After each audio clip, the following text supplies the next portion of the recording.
You okay?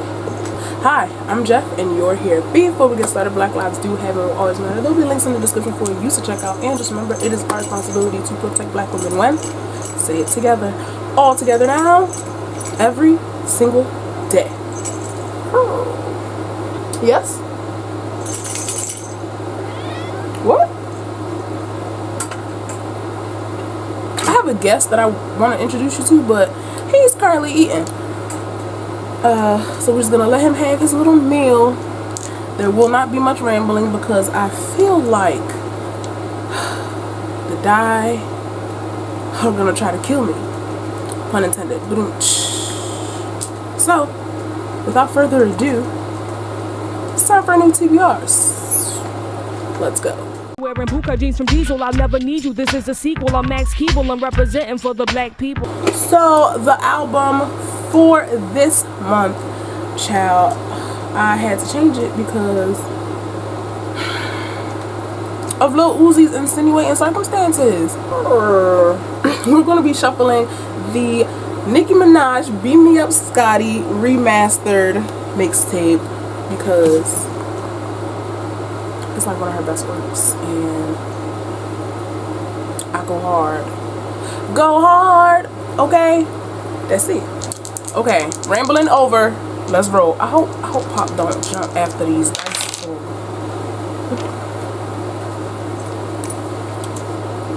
Look. He looking at me. See, I knew it. Alright, so we have a 4 and a 6. That makes 10.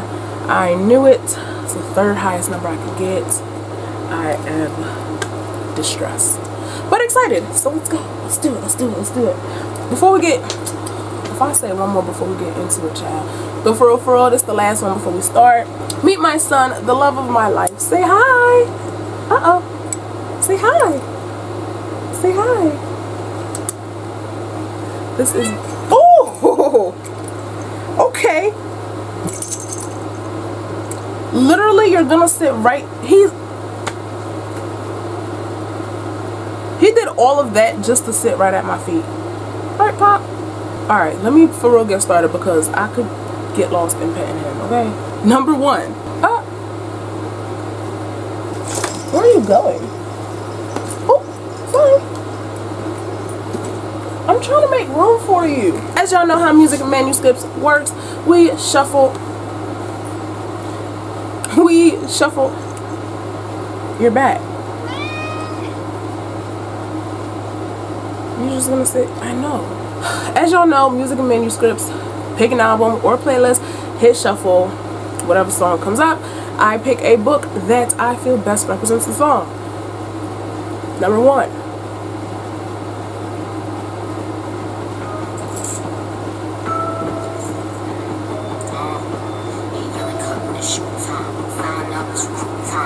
Okay, boom.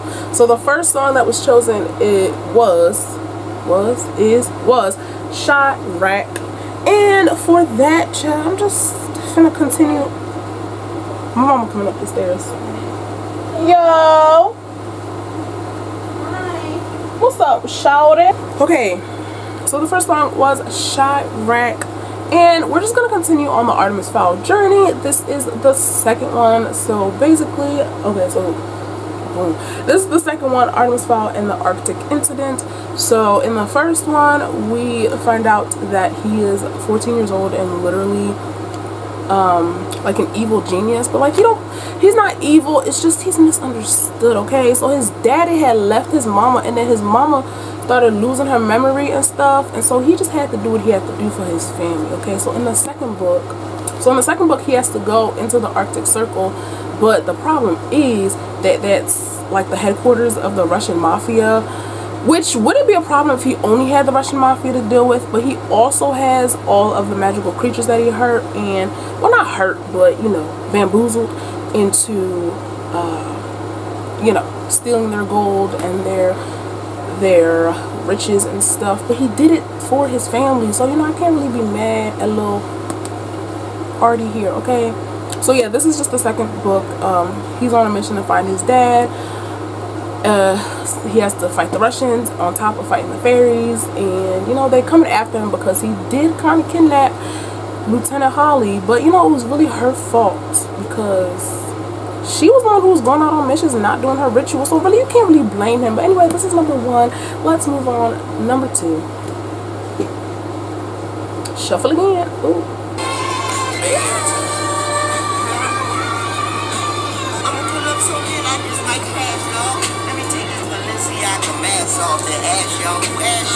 Okay, so number 2, Seeing Green. I'm actually going to take a little bit of creative liberty on this one and base the title on the color of the cover, because honestly I just need an excuse to read.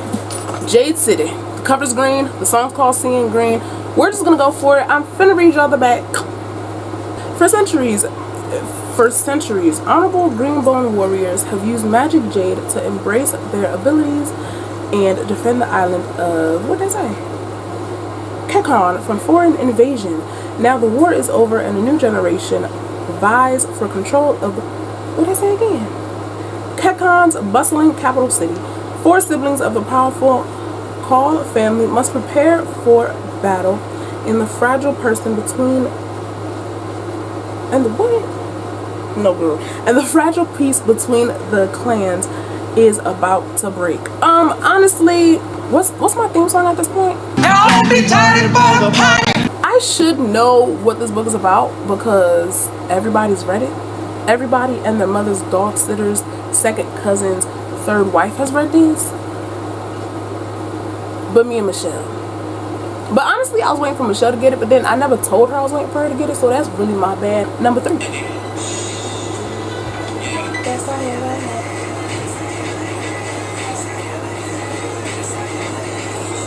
Okay, so number 3 is the Best I Ever Had remix, which really is the only acceptable version of Best I Ever Had, even though I do like the original. Some remixes are better. But anyway, moving on, for that, I'll be reading The Echo Wife by Sarah Gailey. Now, when the song first played, I was just gonna go for a romance, give you a nice little Always and Forever Laura Jean, because that's the last one in the trilogy. I said, you know what? Let me shake the table and switch it up. This book is a thriller. Let me tell you what it's about real quick. This book is about Evelyn Caldwell, right?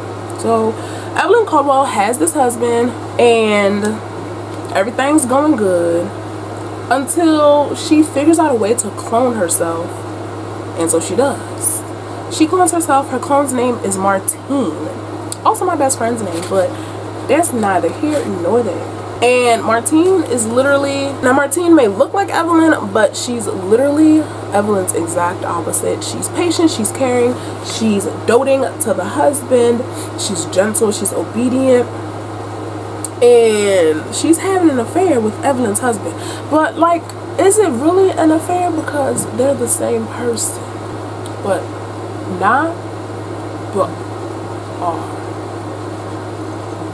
I don't know. But that's not even the tea. The tea is her husband is dead now. Well, their husband, Evelyn, the husband is dead, and both of the wives have a mess to clean up. And then it says, good thing Evelyn Caldwell is used to getting her hands dirty. I don't know what that means, but I am very intrigued. So I don't know. Y'all know Jeff loves a good thriller. So hopefully this gives what I'm expecting it to give. And yeah. Number 4.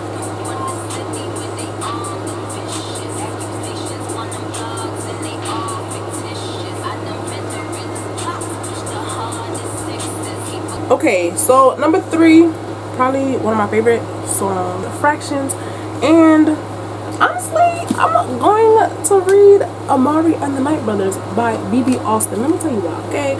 So basically, she's like, it's funny that all the people who prayed on my downfall are the same people who want to see me win. And I just feel like Amari, the same people, you know, just, let me tell you what the book is about, okay? So this book is about Amari and her missing brother Quentin. Now her brother went missing, but she always knew that her brother was still alive. Okay, keep the dream alive, don't let it die. Anyway, and And so one day she's just being a little sister and snooping through his stuff.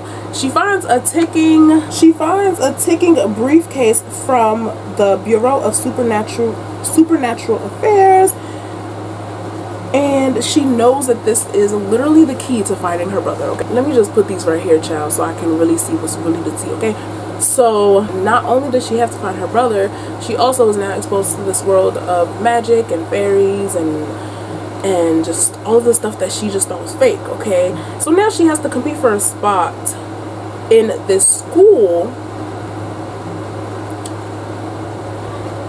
and the people she has to compete with have known about magic their whole lives, and she can't seem to escape their scrutiny, especially once her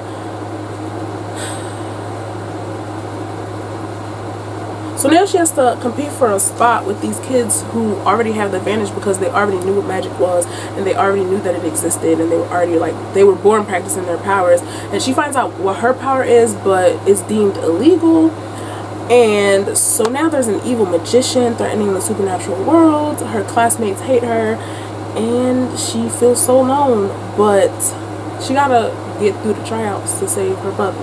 Now, I picked this because, like I said in the beginning, it's like y'all really want to, it's like y'all really want to see me lose, but watch how I win. And that's on what? Mary had a dog, and a little kitty cat, and a little bald-headed brother named Bob. If y'all know where that phrase is from, comment down below. Comment down below. Number 5. Yeah. Nothing I ever think is good enough for you. So the next song is literally probably the song that got me through 8th grade and 9th grade. It's Still I Rise, and for that I'm gonna be reading Margaret Atwood's The Handmaid's Tale. We're gonna be doing a dystopian. Hello. Thank you. We're going to be doing a dystopian. I'm very excited. I watched the show. I still have not watched the final season. That's probably because I offered them made me mad last season. Okay, so this book is about Gilead. Now, Gilead he's playing with his hunting toy. Please do not mind him. So Gilead is basically America in the future. Women don't have rights. The LGBTQ community, they're like killed or taken away, and you can basically buy women to. Not even buy women. You can basically select a woman to birth your children, kind of like a handmaiden in like biblical times. And like they get a new name, and their name is attached to the name of their owner. And it's just a lot. There's just a lot of political turmoil. It says here, yeah, so because of like the rapidly declining birth rate, Gilead just decided that their best bet was to find a whole bunch of single women and take them from their families and basically reteach them and reprogram them so that they can be well equipped to birth children for the men. What's the opposite of consensual? Non-consensual? Yes. It's a whole bunch of non-consensual relations and all of that. Okay, so this book follows Alfred, and Alfred is the handmaiden for the man who essentially launched Gilead, right? She reveals the dark corners behind the establishment's new social order, even though they pretend to be calm and they pretend that like everything's fine and Gilead is great. Like they're going to Canada and other countries and like saying that, oh yeah, this system works, and trying to convert the whole world into this new social order that they have, right? And she's like, I'm not here for this, and I gotta get out. and that's what she tries to do. She, you know, just tries to start herself a little revolution. I'm excited to see how this book differs from the show, and I picked this in relation to the song because even though the society and their new social order was designed to keep women down, offered as like, still I rise, still I fight, still I might crack a smile, keep my eyes on the prize, see my haters, tell them hi. One day you remember this, one day when we reminisce, nothing I do ever is good enough for the music biz. Number 6. You gotta go. Oh. Bitches is so fit and al dente, cut from a different country. Tell them I'm the ninja, Weezy is my sensei. It's like the price of the gas alarm is so hard.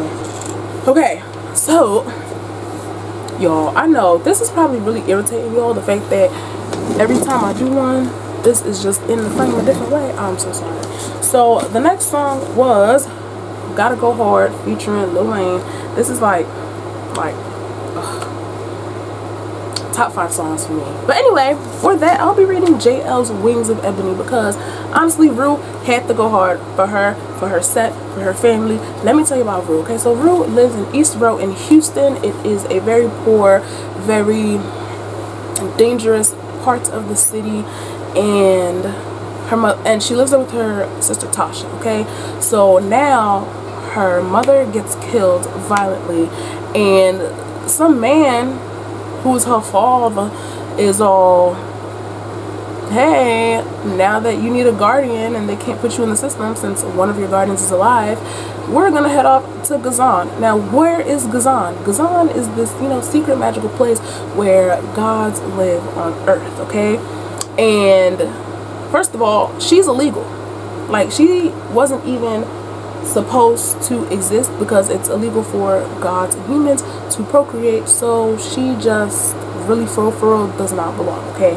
And now that she's in Gazan, she can't go back to her home, but she still has her sister because her sister, you know, didn't have the same dad, so her sister couldn't like come with her, right? So she finds a way to get back to Houston, and when she gets to Houston, she's like, what's going on? Because she sees that her sister is falling into the same pattern that you know, killed their mom. So now she has to protect her sister from the evils of living where they lived, on top of now there's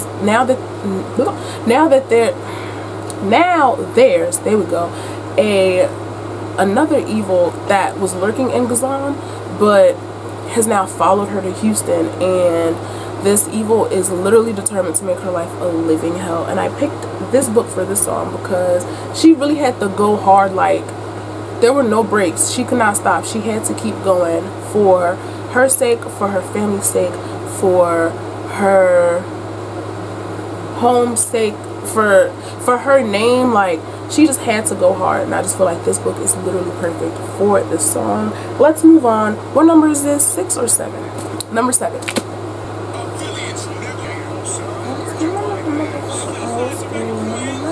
With the higher than a first speed, so make a late eating mangoes, keep a couple kids. Sorry. Okay, so the next song is another song featuring Lil Wayne. Again, another favorite of mine because anything featuring Lil Wayne, that's just on her. This is I Get Crazy. This is On the Birthday by Liz Braswell, and the question is, what if Wonderland was in peril and Alice was very, very late? Okay.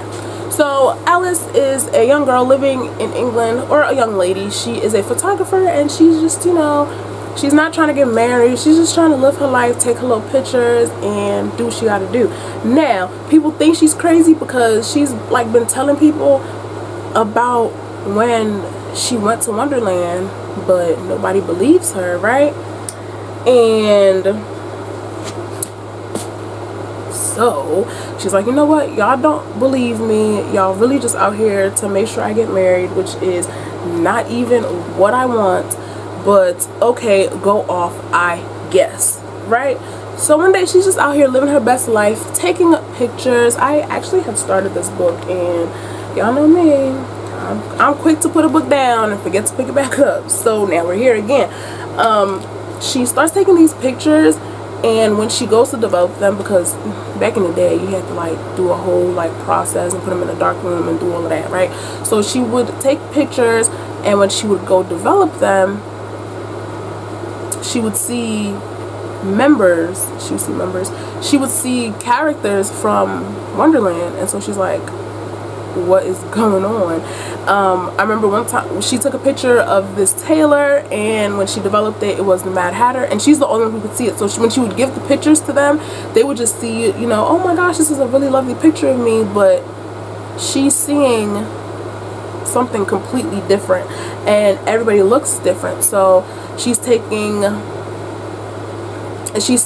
the Red Queen, she's seeing the Mad Hatter, she's seeing the Dormouse, she's seeing the Tweedledee and Tweedledum. Like, she's seeing all the characters, but they all look sad, they all look like they're in serious distress and they are in need of some help.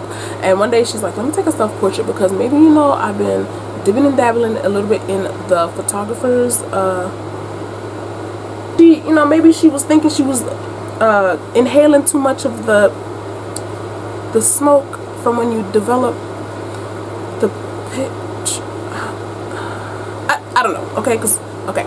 She took a picture of herself, and when she developed it, she was like screaming and needing help. So now she has to find her way back into Wonderland, figure out what's going on, and save them once again. I will tell you, when I did start it, it was so good. So I'm so excited to finish it.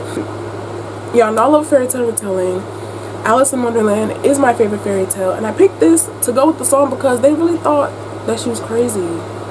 They really thought that she needed to be on 1, 2, 3rd floor hospital gown. Like, they really thought that something was wrong with our good sis, and we know that it's nothing wrong with her. It's just Wonderland. It's just Wonderland. So yes, she got crazy, but she also, so I got a bad mentality because I just came from another galaxy, because she's not into the whole marriage thing. She's not into the whole standard roles for women. So I just think that this book works for Nicki's verses as well as Wayne's verses, and we finna get it poppin'. Number 8. Number 1 song. This is my favorite rap song. I know all the words. Don't play me when it comes to Itty Bitty Piggy. As y'all heard, this is Itty Bitty Piggy, probably my favorite song. And for that, I'll be reading Furia by Yamilet Said Mendez, because I feel like Itty Bitty Piggy is like a self-confidence song, you know what I'm saying? Like, and if you see an itty bitty piggy in the market, get it a quarter in a car, tell her park it. Like, what? Come on. Anyway, and I feel like, is that her name, Furia? Camila? I feel like Camila, she spends the book trying to find herself, find her confidence, and just living her truth. So let me tell you about the book, okay? So this book is about Camila. At home, she lives with her mother's narrow expectations, and her brother's a soccer star, and her father's abusive. But on the field, she's La Furia, a powerhouse of skill and talent. When her team qualifies for the South American tournament, Camila gets the chance to see how far these talents can take her. But her parents do not want her playing football. Like, sorry, that's a man's sport. That's just not for you, not your ministry. We will not have it to type vibe. You know what I'm saying? And she needs their permission, so because you know she's underage and she needs slips and stuff, right? So she knows she's not gonna get that. On top of that, the boy that she once loved is back in town. Diego left, became an international football celebrity, and you know, he came back just thinking that they was just gonna fall back, like he never left. But she's like, pause, hold up, wait a minute, let me put some ticket in it. I have my own ambitions and my own goals, and Furia cannot be denied, okay? And that's on Mary Had a Farm, okay? And as her life becomes more complicated, she's forced to face her secrets and make her way in a world unprepared for the dreams of a girl like her. So self-confidence, she has to pave her own way, just like Nicki was saying in Itty Bitty Piggy. Like, come on now. It will resonate with anyone who has been told she can't have it all, especially those who have gone out to get it anyway. Come on now. Ooh, now my lock being stuck. Oh my gosh. Tell me this book don't match the song. Tell me. You can't. Number 9. Yes! I keep on in the deep. Anyway. Hey baby. Can anybody hear him? Can anybody hear him? I don't know. Let's find out. So, child, let me tell y'all the song first. The song is Can Anybody Hear Me? I love the song as well. Oh, child, this is just bringing me back.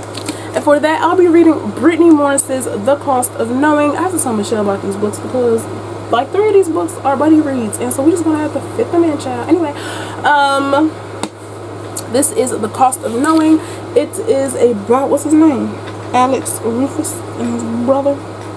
Okay, so this book is about Alex Rufus. He's a young black man living in America. He is just trying to make it out, trying to go to college. He has a little job, he has a little girlfriend. He is, just a respectful little boy. He has a brother, he has parents, just trying to make it out, okay? But here's the catch. He has a power. He has this ability where he can touch an object and so basically he can touch an object and see a glimpse of the future. So he can touch his car and see that in a few years it'll be submerged in the water in a car accident. When he touches his girlfriend, he sees that in the future they'll be close to breaking up. He can touch the little ice cream scoop where he works, because he works at a cute little ice cream parlor. Like when he touches an ice cream scoop, he can see himself scooping ice cream later in the day, because he works at a little ice cream parlor or whatever. And one day he touches a picture of his brother and he sees the imminent and very unfortunate and brutal death of his brother. So now he is racing against time to make sure that this one vision doesn't come true, because out of all of the visions that he has on an everyday basis, this is the one vision that he does not want to come true. And I'm so excited for this book. Now y'all know Brittany Morris has talent. She puts me in my feels and very, very quickly. So we will see how this one goes. But yes, I'm very excited. This was released. I picked this to go with the song because I feel like Alex is really just out here crying for help. Like, hello, can anybody hear me? I'm trying to tell y'all that like something's about to happen. Like, I need help. I need to stop it. Can anybody hear me? And I just feel like her. Number 10. Last but not least.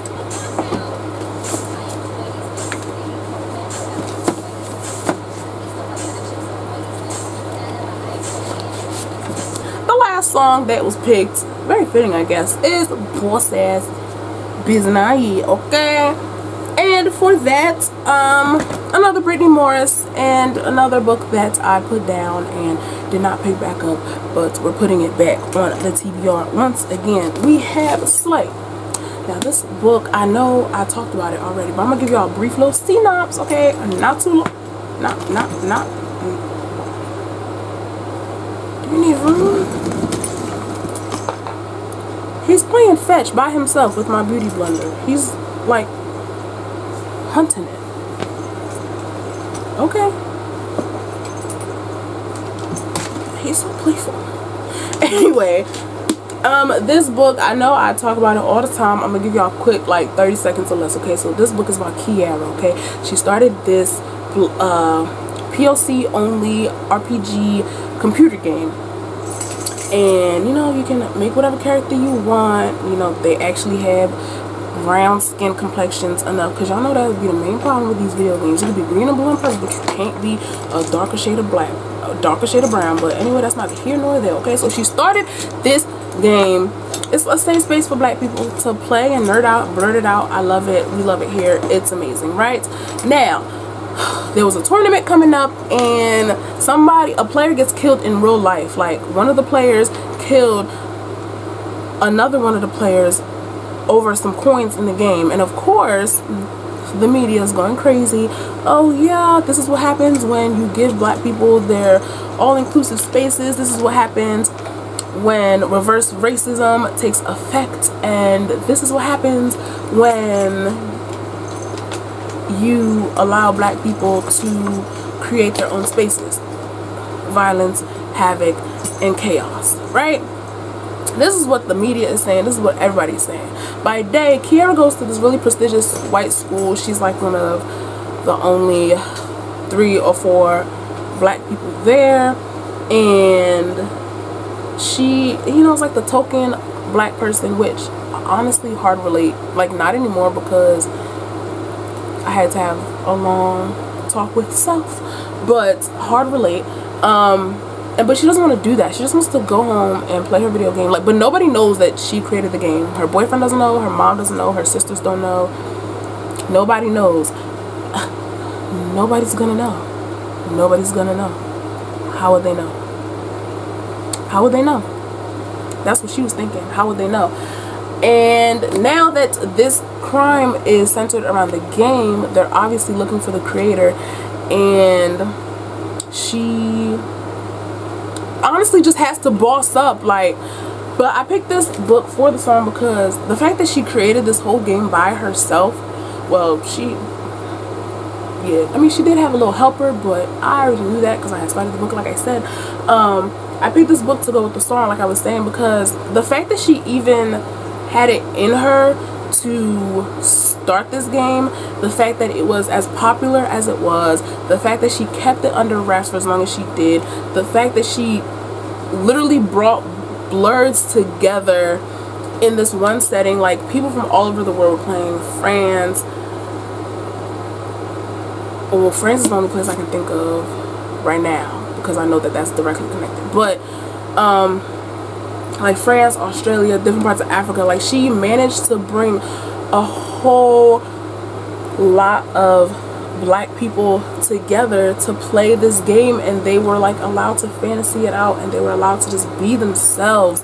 And I really think that that was a boss ass biz naive move. Like, can you imagine? Like, I just think that's such a boss move, and she really did it. And then she really did have to boss up and, you know, defend herself, defend her game, and, you know, and just like the song says, rule number 1 to be a boss ass: never let a clown try to play you.